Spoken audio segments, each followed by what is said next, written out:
Welcome to the Perfect Life Awakening Show, hosted by Royce Morales. Royce has been a transformational facilitator, teaching groundbreaking, spiritually based courses for more than 4 decades. She is the author of 3 books about her teachings. Join Royce as she takes you on a journey into how to live your best life and find your true purpose through discovering the origins of subconscious, disempowering notions and releasing them.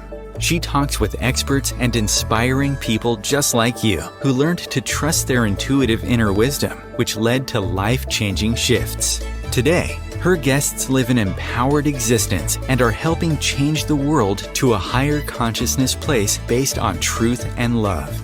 You deserve to awaken to, align with, and embody your true self and live a life filled with love. Transform yourself from triggered to empowered and create your perfect life. Here is your host, Royce Morales. Hello, welcome everyone to my show. And I just want to start out by saying I have been fascinated with death probably since I was 3 years old, when I suddenly had this awakening moment where I said, oh my God, I'm going to die. My mom's going to die. Everybody's going to die. It was terrifying for me. And I think in our society, we have an attitude of absolute terror about death, and we don't talk about it. It's shrouded in silence and mystery. And, it's just something that is kind of running us subconsciously, the fear of death. And I also think that, I always think about how can we transform that? How can we get past that? Because it is so mysterious to us. And I think that really people like my guest today are doing an incredibly important job to teach us that there is nothing to fear about death. And, sometimes it takes something dramatic, like having a near-death experience or a spiritual visitation, something like that, to wake us up and realize, it's going to be okay. So with that in mind, I want to introduce my guest, Nicole Kerr. She was a 19-year-old cadet in the Air Force, and she was forced to learn how to live and love differently following a terrifying near-death experience in a car crash. And she's going to tell us all about it. And her memory of the crash, I guess she didn't even remember what happened, but it came back to her 20 years later. And it's taken her almost another 2 decades to really align herself, to align her spirit and her soul and her mind and her body.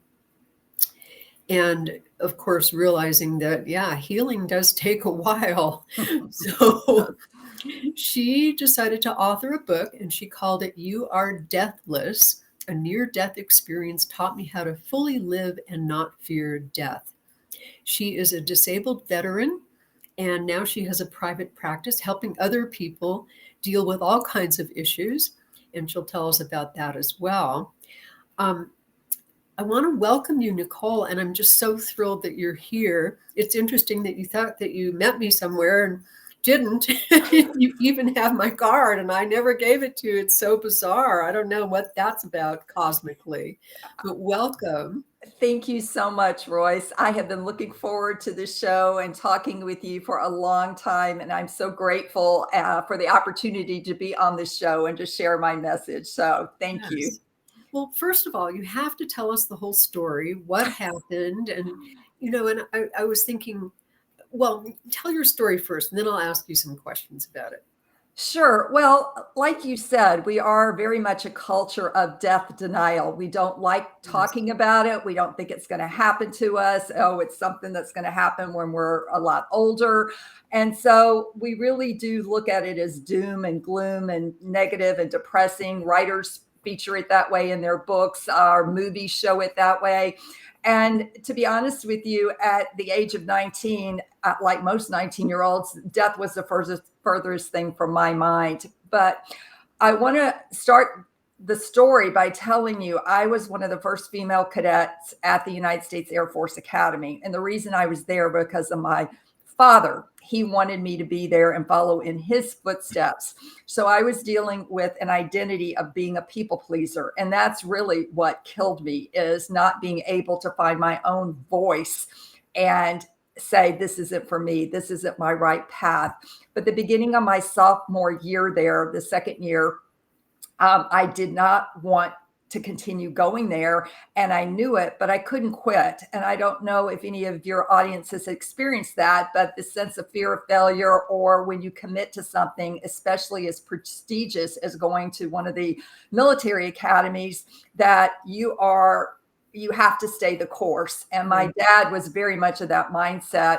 And I couldn't deal with the shame and the humiliation and the disgrace of quitting something that was so important to him, and what took me so long and so hard to get into, even though I know in my soul that it was the wrong place for me. So that was being heightened every day that I kept at the academy.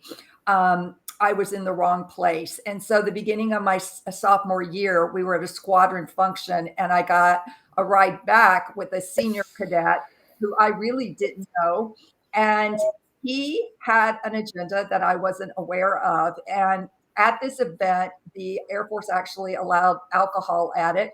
And I didn't drink. I come from a very strict family, conservative upbringing. And I really didn't have any fun growing up as a kid. It was all pretty much work and school and extracurricular activities. But I will tell you what happened was, we got in the car and he wanted to stop at a bar. And I said, okay, I'm going to have some fun in my life. So I had 2 beers and I smoked a cigarette. First time I'd done either one of those at age 19. Okay. Delayed here. And then he wanted to make out. And I said, no, I'm not doing that. And he got really mad at me and got back on the road and tried again. And I said no. And he turned the wheel of, we were in a 1965 Corvette convertible. The top was down. There were no seatbelts in it. And this is up in near Colorado Springs in a town called Monument. And my side of the car hit this humongous boulder. And this is what happened to the car. Oh my God. Wow. Yeah. So you can see that is the passenger side there. And I was pronounced dead at the scene. So bystanders heard the crash. They came out, they took a look at me, tried to get some vitals, could not get any vitals, went inside, got a blanket, covered me up, called 911. And the cadet that was driving had minimal injuries. The EMT took between 10 and 13 minutes to get to the scene. When the EMT got there, 10 weeks later, he came to my hospital room and told me what happened, because I had no memory. And he said to me, when I got there, I pulled back the blanket. I tried to get vitals on you, Nicole, and I couldn't. So I did the only thing that I knew left to do, which is called a sternal knuckle press rub, where in the healthcare setting, it's designed to elicit pain in the body. So they work their way up your sternum with their knuckles. And I will tell you, the only sign of life that he got out of me was my right eye opened and flinched. The pupil dilated. Now, have you heard of that phrase, our eyes are our window to the soul? Yes. Yes. At that moment, my soul had already flown out, okay, and gone to the other side before I even landed on the earth. And so my soul came back in through my eye at that moment when he was doing that sternal knuckle press. And in that moment, he was able to get a blood pressure reading of 60/0 on me. Before, he had not been able to get anything. So we all know that blood pressure normally is around 120/80. So to be at 60/0, you can still see I'm going in and out, life and death. And so they immediately got these mask pants on me to force all the blood up. I had massive injuries. My left foot was amputated. My right wrist was severed. My pelvis was fractured on both sides. I had a 4th-degree laceration in between my anal and sphincter muscle. Had massive road burns on my face from sliding on the gravel of the road. And so at that point, my body was in such a state of shock and death that there was no blood. It's called bleeding from the bone at that point. So He knew I was alive, and his job was just get me to the hospital and keep me alive. So they started CPR in the ambulance and did it for 20 minutes until they got to the nearest community hospital, not a trauma hospital, but a community hospital. And for any of you that know about CPR, that is a long time to do CPR on the body. Yeah. Usually they would have given up at that point. Wow. That's exactly right. So that night, the team of surgeons on call just tried to stabilize me. And it took them, the wreck happened at 7:30 at night. It took them all till the next wee hours of the morning to get me stable. They had all of this, feces and gravel and dirt and the fiberglass, all that was in my body. I developed sepsis. I developed gangrene, all of these just horrific conditions over the next 4 months in the hospital, 7 weeks in ICU. And even had another near-death experience 2 weeks later when I was being operated on. They got a code blue, my heart stopped, they called time of death, told my parents, and I went back trying to find that light that I had seen before. I wanted to go back to the other side. So I will tell you back to the original crash, though. I call it BFD, back from death, Royce, because it wasn't near death. I was dead. They actually said I was clinically dead for between 10 and 13 minutes. Okay. And when my memory came back of this crash, 19 years later, okay, the only thing that I had remembered about the crash was a common symptom, actually, of NDEs. It's a bright white, clear light that many of us see. It's like a tunnel that you almost go into. And it was the most soothing light of love that I had ever been in. I felt like an astronaut floating in outer space, full of just awe and wonder. I was like in this chrysalis of a soothing wave. It was so peaceful. There was no pain there. It was just pure love. And in my opinion, that is God. And so I was trying to get back to that light that when I had the code blue 2 weeks later. I wanted that feeling again, because being back in my earthly body was so deadgum painful and just a lot of suffering. So that's my wreck in a nutshell. And then the memory part came back 19 years later, which blew me away and really started my transformational journey, my spiritually transformational experience that I've been on ever since, and will continue to be on, because we're all here to continue to evolve and to learn and to grow and to heal. So you say the memory came back 20 years later. Describe that. Were you just sitting there and suddenly it came back? How did that happen? No, I was working at the Centers for Disease Control and Prevention at the time, and I was doing my normal routine. I lived alone. I went and got my Starbucks before I was heading to work, and it wasn't the caffeine in the Starbucks that caused the memory to come back. So don't go running out to Starbucks thinking that's going to get your memory back. But all of a sudden, I got in my car and I could see myself in the passenger seat and how I was sitting in the car when the crash happened, because I could never understand how I cut my foot off, how I injured the inside of all my legs. And it just never made sense to me. And then I saw myself and I had my right foot on the dashboard and my left foot crossed over like a triangle and sitting back. And I thought, no wonder. And then my memory started going through the crash. I saw where, I hit the impact. My side of the car hit the boulder first. I went butt up through the windshield, which cut up all that area. It cut my foot off, so I could see all this glass shattering and how it all happened. And I was like, oh my gosh, that makes total sense now of how all these injuries occurred, because I was blessed not to have really any spinal injury I had a traumatic brain injury, but it wasn't so severe that I'm disabled, but it didn't completely disable me, if you understand what I'm saying. So that was what I experienced. And I sat in my car and I went, I can't go to work. And I went to my chiropractor / body worker at the time. And I sat in his office all day until he could fit me in. And he said to me, Nicole, these are called repressed memories. And what your body is doing is it now feels safe enough and you have enough support in your life for these memories to come out. And I will also tell you my spirit guides, because I believe in angels and spirit guides. My spirit guides were like, Nicole, it is time you remember what happened and you got to get this message out.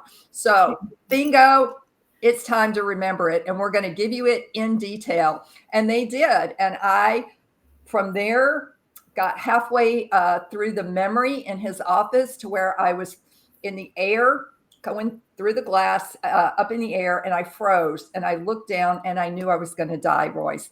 I said to myself, I said out loud, oh my God, help me. And at that moment, we all have an energy body. In case you didn't know that, we do. And upon death, it cracks open from the top down and our soul flies out. And so that's what happened. My soul, an angel came down and my soul went back to the other side, heaven, wherever you want to call it. And I never hit the ground consciously. So I never felt the pain of impact of what it was like to hit the ground. And I want to tell your audience that that is almost 99.9%. If you've had a friend that has had a traumatic crash or a loved one or anybody, they do not feel the pain of impact. Their soul leaves them before that actually happens. And I'm so grateful that our soul does do that, because I can't imagine how awful and that pain would be to remember that. I have enough pain to remember regardless of that, but that is a comfort to know that you don't remember the pain. And then on the other side was where I really got the conversation of what God is like and what the other side is, and we don't need to fear it. And that's when I was given my specific mission of telling people not to be afraid of death. Well, yeah, that's a lot. So before I even ask for more details about what happened on the other side, you were saying that you were kind of a people pleaser and you were doing this for your dad. And I guess the question is, had you thought about any of this stuff before? You were only 19 years old. Did you ponder why you were making certain choices? Or, you know, I can't even phrase the question. It's like, it's so nebulous in me. But did that come to you at any point? And maybe, because I know for me, there's so many choices that I made. I look back on and it's like, oh, I was just doing that for my parents, or I was just doing that for my husband or whatever. And eventually the universe literally stopped me from doing certain things. Have you looked at it in that way, that the crash was kind of destined in a way to get you on the right path and to get you to do things for yourself and not your dad? Absolutely. And I'm here to tell you that I grew up where my parents knew better than we did as children what was best for us. Yeah. So they steered our decisions in life. And we knew that each decision, if it went against my father's commandments, his rules, there would be severe consequences to it. So we never, in my opinion, individuated as younger children around the age of 6 or 7, when children start to do that. If you are not allowed to do that and you're put in a bubble that is very it contains your whole life, basically. You know, you're going to a Christian school, you're going to church, you're around the same people with the same belief systems. So you are all told the same messages, okay? And I never questioned any of those, because in my eyes, my father was God. Okay. And I think a lot of us project onto our father the image of God if we grew up in a religious household. And I grew up Lutheran and Southern Baptist. So I had a lot of fear of God. At the same time, he's a loving, protective being. I spent my whole youth in fear of making mistakes. So the people-pleasing identity is a way to survive that. And so what I think I never really realized is that continued on long after the car crash, and it had to die. And that is why in my book, I talk about identities a lot, and how we have to put to death certain identities that no longer serve us. And one coming from the South is being a people pleaser. And it will kill you, because at the end of the day, you get nothing back from it. And you don't get to own your own voice, because you're trying to pretzel yourself into different positions to give other people what you think that they want. And they want to hear, they want to do, and you're not being authentic and honest with yourself. So I never even thought of any other colleges to go to except the Naval Academy or the Air Force Academy. I had to get into either one of those. I didn't know what I was going to do. And so when I did, I was like, oh, okay. And then when I got up there and realized this wasn't for me, I never had permission from my father or mother to quit. And so my soul knew in the first 3 weeks, this was not the place for me. I understand why we have a military, Royce. I get that part, for protection and freedom. But I, as a soul, did not sign up for this coming in to go learn how to kill people, okay, and to protect and defend our country. And it was very, very difficult for me, physically, mentally. There's a lot of sexual abuse going on. It was a very abusive environment. And it still is in a lot of bases for women, especially, unfortunately. So I never questioned it. And so I lived in fear and terror, especially in my first year. Anybody, their first year at any of these academies is going to face a lot of hazing and abuse. And so you just suck it up. And no pain, no gain. Yes, sir, no, sir, no excuse, sir. Those are your 3 answers, you know? And so you disconnect from your emotional self. You're just black or white. And unfortunately, you know, for me, I couldn't see at the beginning of my second year that I could quit, that I had that option, and that I should just say this wasn't for me. I gave it my best shot, but it's not what I want to do. I couldn't voice that without the feeling of shame and humiliation and less than not good enough. And the disappointment for my father, you know, that I had failed him. And so my soul knew this. And the only way to get out of it, quote, saving face, Royce, I think, was a medical, honorable medical discharge. I hate that it had to be so horrific, but I think it had to be for me to experience the God on the other side was so completely different from the God I was raised with. And that it's not even a person, okay? God is not a person. You know, we were raised as a man with a white beard, and, you know, he's going to sit up there and judge you when you get up there. And that's not true at all. There's no judgment. So all these lessons and belief systems that I had inherited and just gone and taken at face value, because that's what my parents believed and everybody else in our community believed, I started to question them after my memory came back. And that really began my journey. So I think it took something this dramatic, because I'm stubborn too. Okay, that's the other part. I'm a stubborn gal. And I think it took that kind of intervention for me to really have to pull back, and having my memory come back, go, wow, this is an awakening. This is a transformation for me at all levels, to have to go back and look at every belief system and to reevaluate it and to update it and to evolve from it. Yeah. So what happened, just real briefly before we take a break, what happened with your relationship with your parents from all of that? My parents are still alive, and they're in Australia. I do not speak with my dad. I will tell you, at the end of the book, I found out my roommate, I did not know this. For 38 years, we never talked. And then we did a Zoom call 2 years ago, right before I published the book. And I found out that she quit the academy that December because she felt so guilty.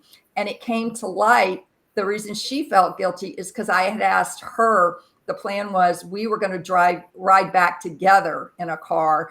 And when I asked her after the event was over, okay, can I ride back with you still? She was with another guy who was drunk, and she wanted to drive back with him. She liked him. She wanted to be alone with him. And she said, Nicole, there's one other guy left over there. You can get a ride with him, I'm sure. And I actually said to her, she said this, but he's been drinking. So see, there's my dad coming in. No drinking, no smoking, no dating cadets, his rules. And she said, Nicole, just go have fun for once in your life. And she said, I'll see you back at the academy. And guess what? She didn't. Wow. And she held on to that guilt and blame so much so that she quit because she couldn't deal with it. And when we hooked up 38 years later, it really was a lesson about communication. And it's so important to talk through traumas and how different people perceive things and what they knew, because that part of my memory never came back, that we had that conversation prior to me getting in his car. Wow. Well, so we need to take a bit of a break here. So fascinating. I'm talking to Nicole Kerr, and she is the author of You Are Deathless, and we're going to be right back, and she's going to tell us what happened on the other side. Thank you. Times TV.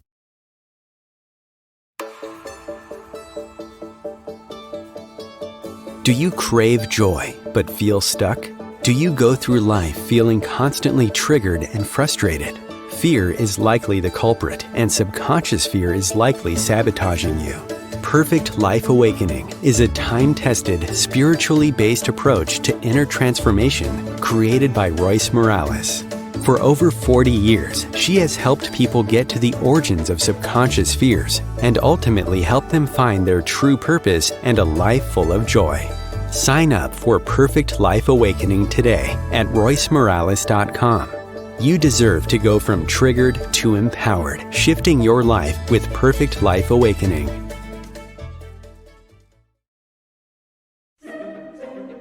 Imagine becoming a super influencer. Reinvent yourself, invest in your brand, and then manifest your success with a robust spheric approach. Om Times Media and Broadcasting offers a unique and multifaceted way to become the spiritual and conscious influencer you deserve to be by putting your message across our powerful platform with its proven record of integrity and excellence. Through our produced shows, Om Times offers the opportunity to become a social media TV personality, a radio show host, an Om Times magazine columnist, and a syndicated podcaster, all in one shot. By live streaming your show on Om Times TV and broadcasting it across the extensive Om Times radio and TV networks, you become more than a host. You become an ambassador and a force for positive change.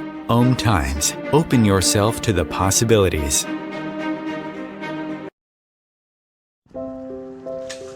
I want to eat apples and bananas. I need to eat apples and bananas. Why can't I eat apples and bananas? Support the Feeding America nationwide network of food banks to help provide meals to those in need. Join us at feedingamerica.org.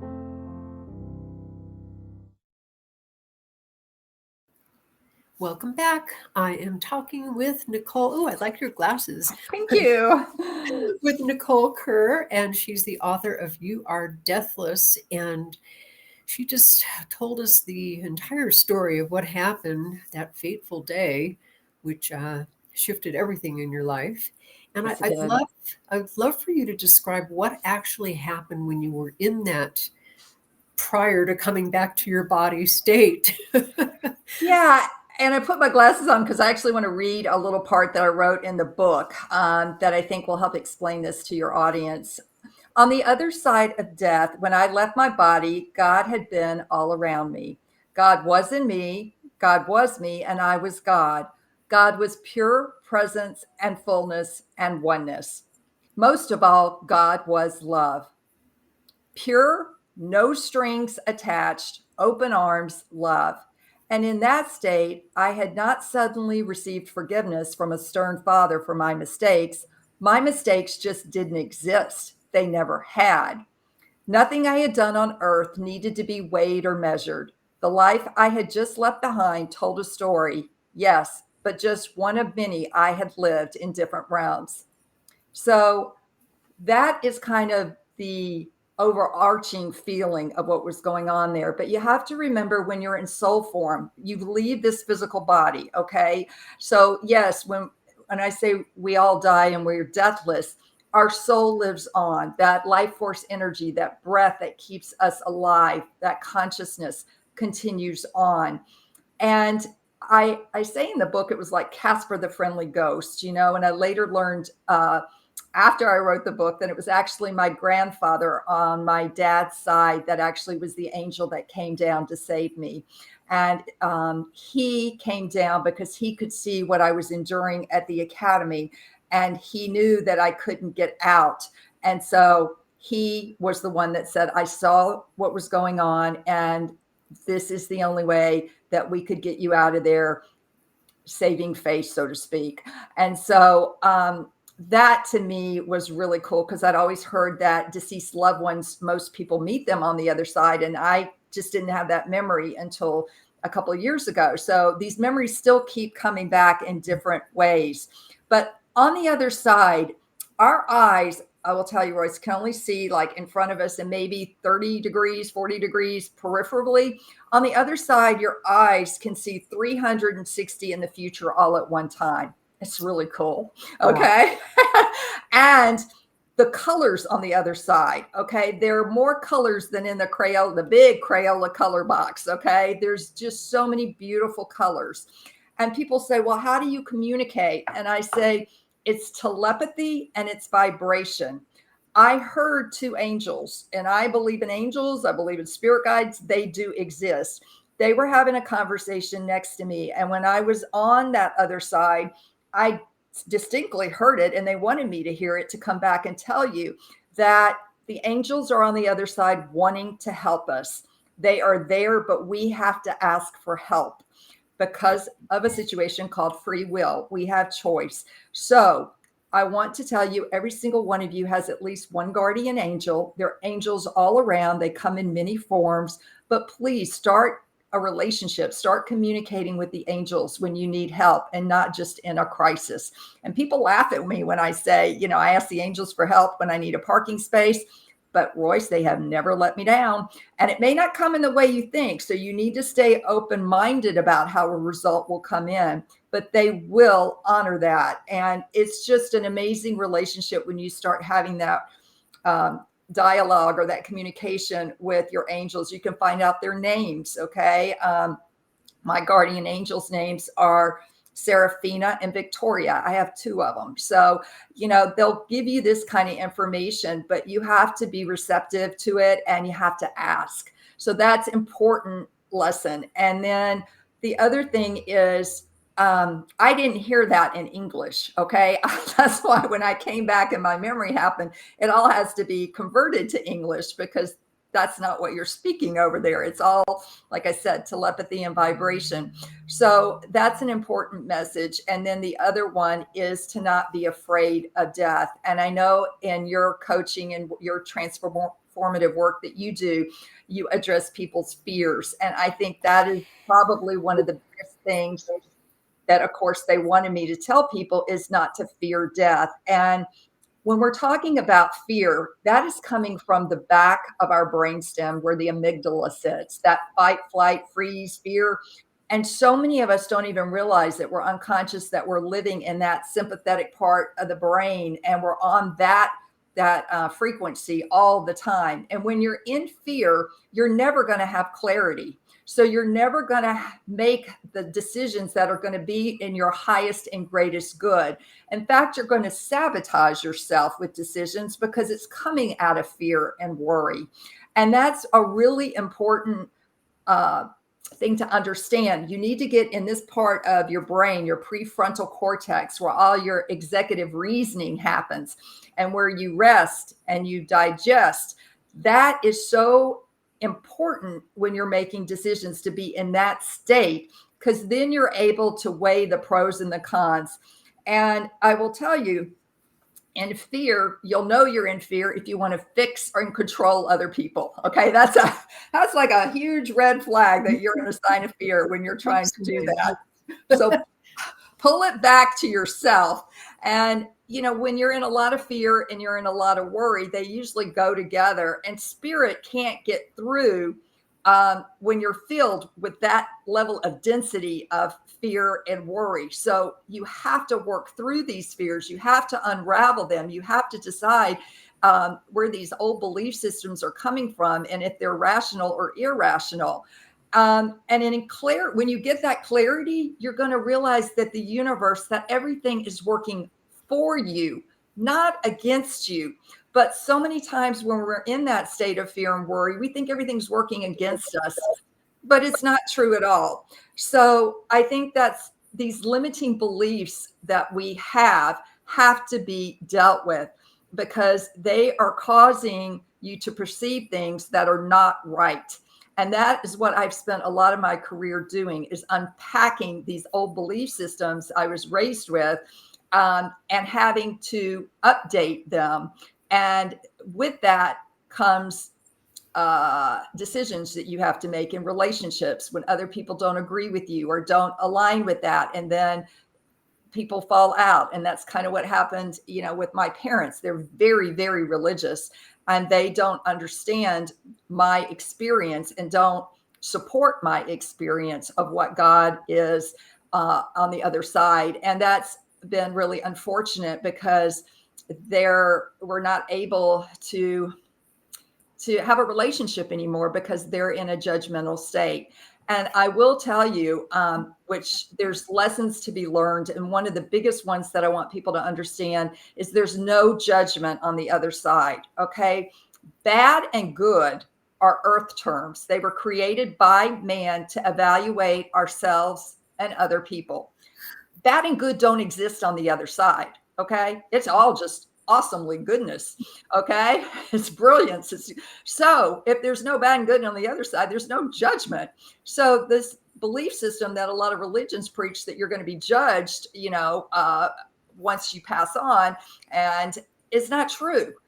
There's no one to judge you. And that's what I said earlier about there's no mistakes. So if we could learn not to judge ourselves here on earth in this lifetime, think about how freeing that's going to be. So take the word should out of your vocabulary. Should is a very shaming, low vibration word, and it does nothing to help uplift another person that you're shoulding, or if you're shoulding yourself. So start becoming aware of how many times you say, you should have done that, or I shouldn't have eaten that bag of potato chips. I should have known better.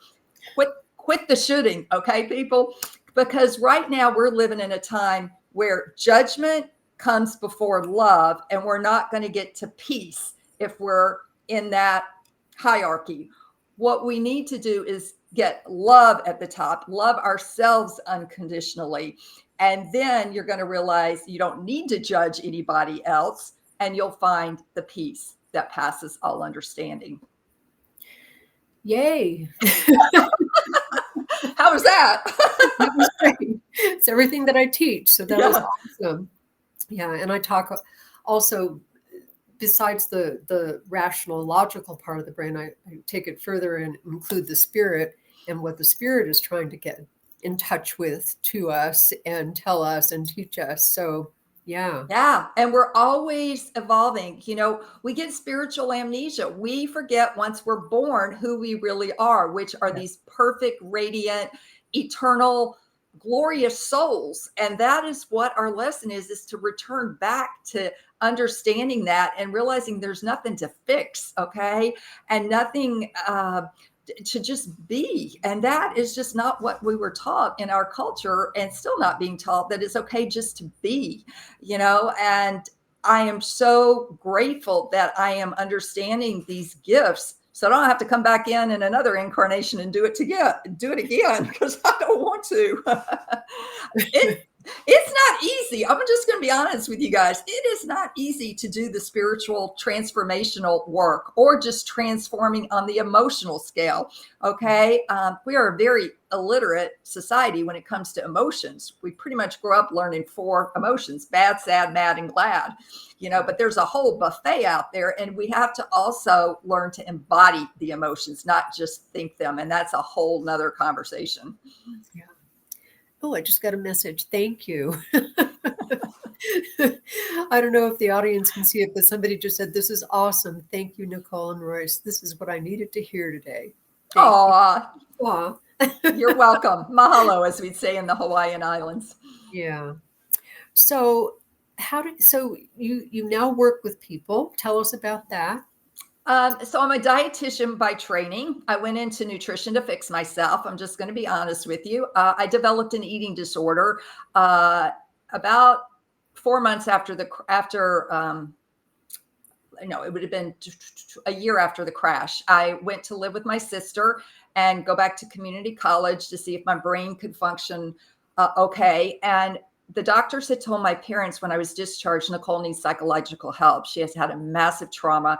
And my parents said, well, thank you, but no thanks. Jesus is our psychologist and she's going to be just fine. Well, I have to tell your audience, I was not just fine. Jesus never came down and sat on the sofa and said, Nicole, let's talk about your trauma. And as a result of unprocessed trauma, our body tries to find a way to cope, and it's always going to be in an unhealthy way. And for me in the 80s, it was known as compulsive overeating. Today, it's known as binge eating disorder. And I lived with that, Royce, for 20 years. And that's ironically the same amount of time it took until my memory came back. So once my memory came back, it cleared up the eating disorder. Okay. So it also cleared up why I could never have a relationship, because I was attracting men that I was scared of their anger. So I was always pleasing them, long distance relationships. So I didn't have to really deal with it. And then as soon as my memory came back and I remembered what caused him to go drive off the road and his anger and my dad's anger, I put all that together in therapy and realized, oh my God, now I understand why I've avoided intimacy.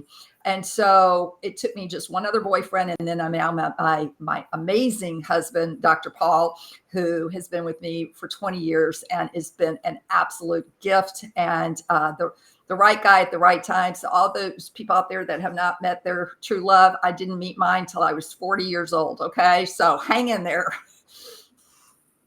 So how do you help people? Neuro Emotional Technique is what has been. There are many modalities out there to help people process triggers, and NET is a mind-body stress relief technique that I learned because it was really helpful. Even though I was a dietitian, I knew all this information about food, but the eating disorder was psychological and it never helped me heal that piece. But the NET, I started having belching issues and things like this, and I never knew what was going on. Well, it turns out it's repressed emotions, and we all have them to some degree. And this technique was so life-changing for me and transformative for me that I went and got certified in it. And I completely changed my practice, my small private practice, from nutrition and just helping people with diets and everything, because they would notice as soon as they got triggered, they would sabotage themselves. They would eat that pint of Ben and Jerry's ice cream, but they didn't understand what was triggering them. They couldn't consciously pull that up. So this gets at the unconscious and gets at the root of the issue, and where in the interval of time in your life that you got stuck at that emotional point and couldn't process it. And now it's coming back up in the same set of similar circumstances, and you're getting triggered present day by it. So you're self-sabotaging.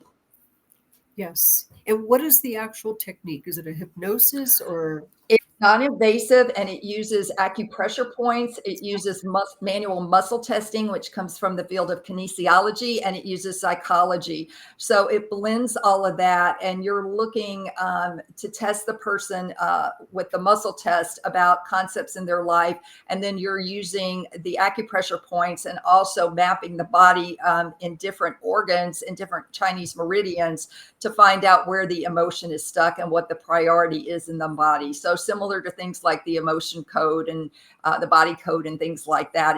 It's a similar technique, but this was developed by a chiropractor about 35 years ago. And they look at the toxins in the environment, the nutrition component, the emotional, and the structural component. Interesting. That's great. So tell us a little bit more about the book. What made you decide to write the book, and what will people get from reading it? So, when you start telling your story and people say, man, you need to write a book. I don't know how many times I was told that. Well, that's spirit coming through saying, okay, tell you once, tell you twice, tell you 3 times, you start listening. So I knew I had this book in me, but this particular book, You Are Deathless, okay, took me 13 years to write, because when I worked at the CDC, I was a scientist and I wrote in a whole different writing style academically is completely different from writing a personal first-person narrative book that exposes all your makes you very vulnerable to put all this information out there about what you went through and just the truth about my healing journey thus far in my life. So I knew I needed to get this out. And like I said, I start and stopped it in fits and bursts. I hired a writing coach. I went to writing workshops.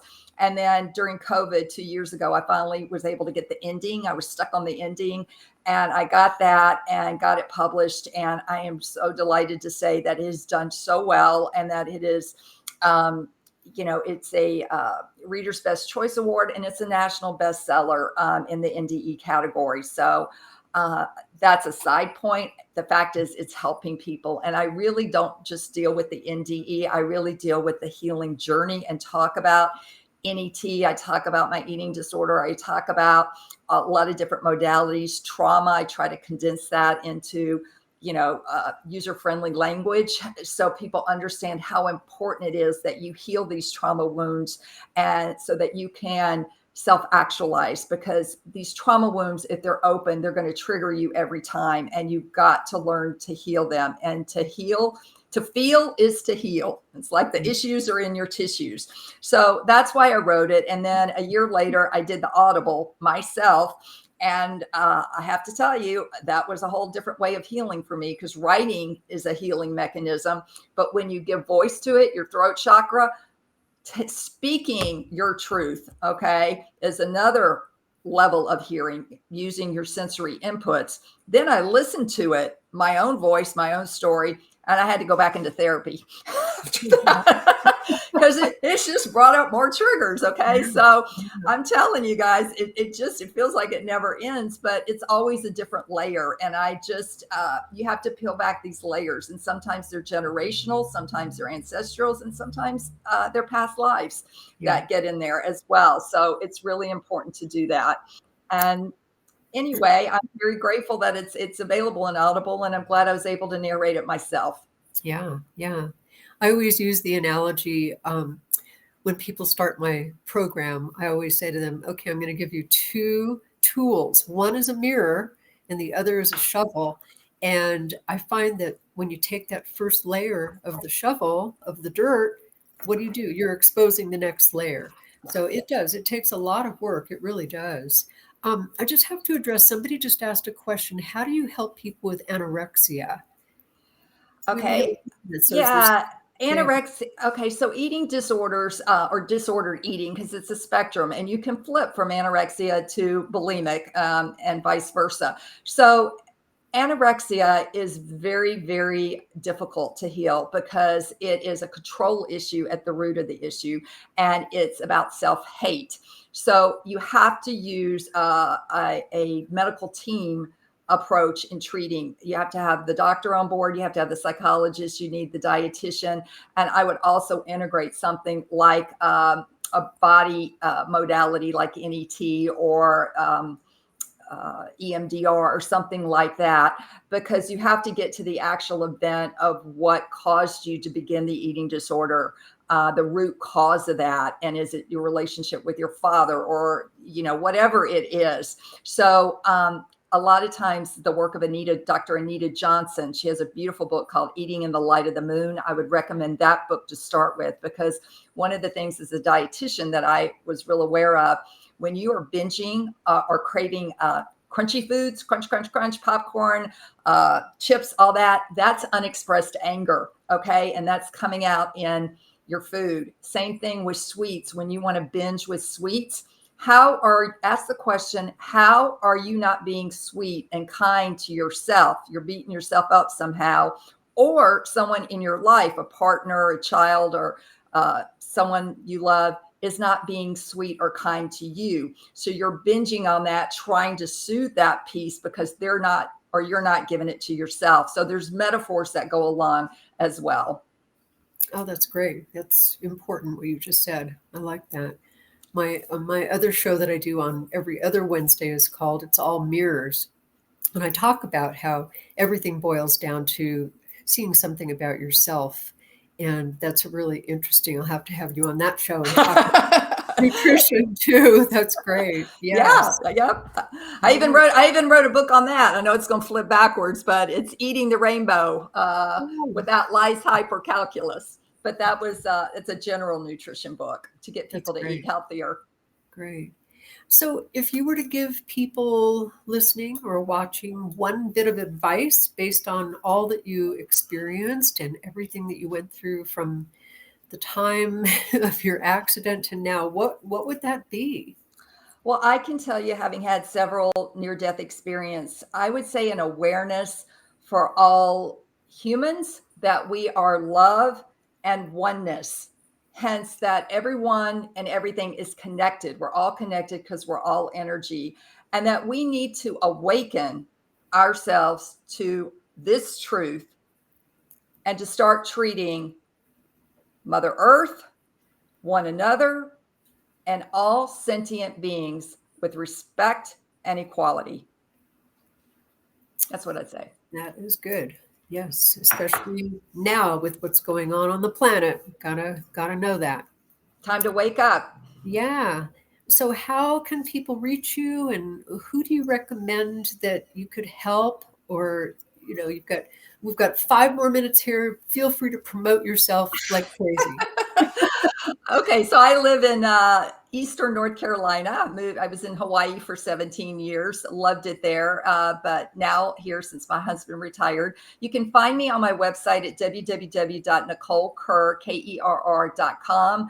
There's a contact me page that you can look at. There's podcasts. All the pictures of that are in my book are on my website for those of you who want to do Audible, but you still want to see the photos. You can see it on my website. I will also say I'm on Facebook, I'm on Instagram, I'm on LinkedIn. That's about all I can manage right now by myself in terms of social media. So you can find me on those platforms as well. In terms of how to work with me or others, go to the netmindbody.com website, and they will have a find the practitioner, and it's usually acupuncturist, chiropractor, mental health person that has gotten certified in NET. And you can also watch the documentary, and I highly recommend this, called Stressed. It's on YouTube. It's about an hour. It goes into the science really behind what's going on and why the NET technique extinguishes that emotional trigger. So it doesn't come back on the same picture. So it's really, really important that you understand what you're dealing with and what the brain is doing. So it's called Stressed, and it's on YouTube. So those are some different resources that I can give you right off the bat. And then, of course, for near-death experience, there's a great organization called IANDS, International Association of Near-Death Studies, that you can become a member of. And they have all kinds of programming on that for various, things, even people that have distressed NDEs. Yes. I've had a couple of those on my show, and it's fascinating. It really is. Yes. Yeah. So I appreciate you so much for being here and for sharing your experience and for putting it out in the world and helping people. That's Thank you. really awesome. It's my pleasure. It's a delight to be at this point in time in my life where I can give back service. And that's what I do. I only work quarter time doing NET here in North Carolina because I still have to manage my health issues and my energy. And, it's just been hard for me to promote both the book and keep a practice going and deal with what I have to deal with health conditions as well. So, I also want to say on my book title, you'll notice my credential. One of them is BTDT. Do you know what that stands for, Royce? No. I'm not kidding. Been there, done that. Oh, I got it. Yes. And to me, that is the most important credential that any of us could have in terms of, especially something like a near-death experience, but also like with dealing with eating disorders. Having had that myself, I'm so much more empathetic and compassionate and can really understand. So that to me is more important in finding someone to help in your healing journey as well. I'm going to definitely add those initials to my name. I love Please that. do. Everybody, I want to get it out there because it ranks very high on my list. Yes, we should start a university. Well, thank you again, Nicole. I really appreciate you and appreciate what you're doing. And just to remind everybody that this coming Wednesday, I will be doing my It's All Mirrors show. And the person that I'm chatting with this week, really interesting. We're going to talk about the mirrors that show up when we take a risk. And he is one of these people that takes all kinds of risks. And so it'll be very fascinating. And I will see you soon on my other show, Nicole. And thank you all so much for being here. Stay well, everyone.